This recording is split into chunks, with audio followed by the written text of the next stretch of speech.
Hello students, dictation 5 second बाद शुरू होगा।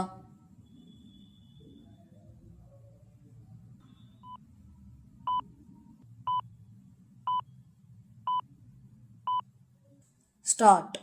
इस पर बहस होना तय है कि 8वीं कक्षा के विद्यार्थियों को यह पढ़ाना कितना सही है कि भ्रष्टाचार, लंबित मुकदमों की बड़ी संख्या और न्यायाधीशों की पर्याप्त कमी न्यायिक प्रणाली के सामने आने वाली चुनौतियों में शामिल हैं। चूंकि सुप्रीम कोर्ट के प्रधान न्यायाधीश ने राष्ट्रीय शैक्षिक अनुसंधान और प्रशिक्षण परिषद यानी NCERT की सामाजिक विज्ञान की नई पुस्तक में हमारे समाज में न्यायपालिका की भूमिका शीर्षक वाले संशोधित अध्याय को लेकर आपत्ति जताते हुए कहा कि यह एक सोची समझी चाल प्रतीत होती है। इसलिए संभव है कि इस पुस्तक से उक्त अध्याय हटा दिया जाए। जो भी हो, यदि ऐसा होता है तो इससे न्यायपालिका में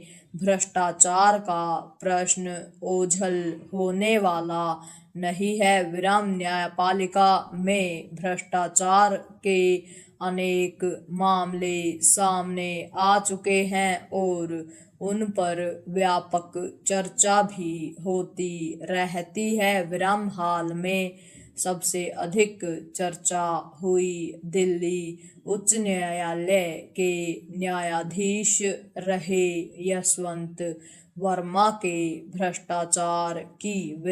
उनके आवास से करोड़ों के अधजले नोट बरामद किए गए थे। चूंकि उनके खिलाफ महाभियोग की प्रक्रिया अभी पूरी नहीं हो सकी है, इसलिए वे अपने पद पर बने हुए हैं। भ्रष्टाचार के कारण अन्य अनेक न्यायाधीश भी कठघरे में खड़े हो चुके हैं। इनमें से कई न्यायाधीशों के खिलाफ महाभियोग की प्रक्रिया शुरू हुई, लेकिन किसी के भी विरुद्ध वह अंजाम तक नहीं पहुंच सकी। इसका यह मतलब नहीं हो सकता कि न्यायपालिका में भ्रष्टाचार है ही नहीं। पैरा NCERT की पहले की पुस्तक में भी न्यायपालिका के बारे में उल्लेख था, लेकिन वह न्यायालयों की संरचना और भूमिका तक सीमित था। कहना कठिन है कि NCERT ने क्या सोचकर न्यायपालिका वाले पाठ को संशोधित किया और उसमें लंबित मुकदमों का विवरण आदि देते हुए सुप्रीम कोर्ट के पूर्व प्रधान न्यायाधीश BR गवई के इस कथन का भी उल्लेख किया कि न्यायपालिका के भीतर भ्रष्टाचार की घटनाओं का जनता के भरोसे पर नकारात्मक प्रभाव पड़ता है।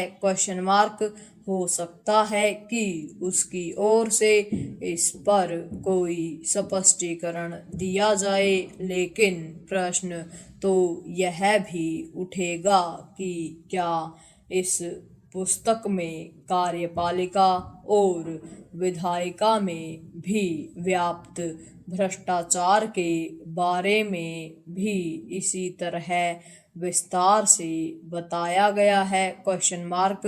भ्रष्टाचार व्यवस्था के किसी एक अंग तक सीमित नहीं है, विराम वह व्यवस्था के हर अंग में व्याप्त है। और चिंता की बात यह है कि उस पर लगाम लगती नहीं दिख रही है। विराम। कहना कठिन है कि स्कूली बच्चों को न्यायपालिका में भ्रष्टाचार के बारे में जानकारी देने से किसी हित की पूर्ति होने वाली है, लेकिन इसमें दो राय नहीं कि न्यायिक तंत्र के साथ हर क्षेत्र में फैले भ्रष्टाचार पर अंकुश लगाने के ठोस उपाय किए जाने चाहिए। पूर्ण विराम।